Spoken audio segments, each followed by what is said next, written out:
Bystanders are critical to bullying because most bullying happens with a bystander there, or else there's no reason for the person to really make a show of bullying. There is something about a group, your own group, that brings out the worst in people sometimes. So that they might not have bullied somebody without an audience, but with an audience they go nastier, more threatening, more violent. It's definitely true that, like, when people are around their friends, that they will do things that they would never do. It's just like it affects their common sense. Kids, they don't say stop the fight, they encourage the fight.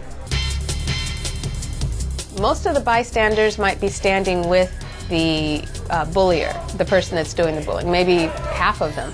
They just crowd around in a circle, and the person has no way of getting out because the circle keeps pushing him back in if he tries to avoid fighting the bully. But there's always a good 3 or 4 or 5 people that actually don't agree what's going on, but they're standing there too. And if one of those people that don't agree speaks up, changes, walks away from the situation, it may empower the other bystanders that don't agree to do that. Once that happens, the whole situation diffuses and breaks up.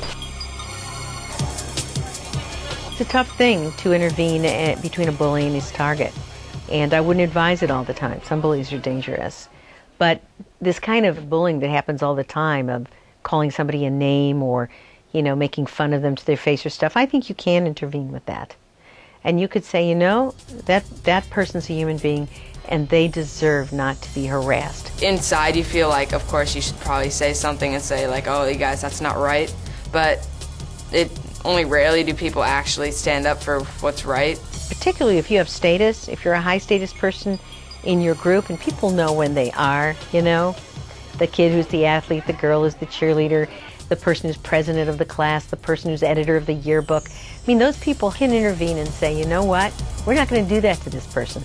That is not fair. It's a perfectly nice person. Leave them alone.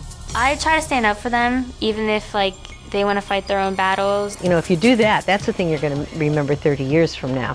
That's the thing you're going to be proud of yourself for. So it's worth it.